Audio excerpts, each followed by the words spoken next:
Stop scrolling if you want to transform your home's aesthetics with a simple trick.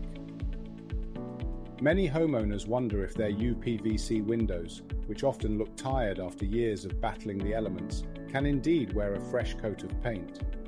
The problem is that UPVC surfaces are notoriously slick, making it difficult for paint to adhere effectively, leaving you with windows that might quickly peel, crack, or fade. But here's the solution. With the right preparation and specialized UPVC paint, it is entirely possible to give those windows a new lease on life. This process involves cleaning the frames, applying a primer designed for UPVC, and finishing with a paint that's formulated to flex with the material's slight expansions and contractions.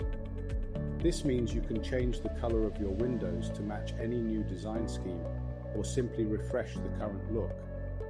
If you're curious about diving deeper into the specifics of painting UPVC windows, or have any dilemmas about the process, don't hesitate to leave a comment or send us a message. Share this video with someone who's in the midst of a home renovation and could benefit from this valuable information. If you found this video useful, please make sure to give the video a thumbs up, drop a comment, subscribe to the channel and share the video.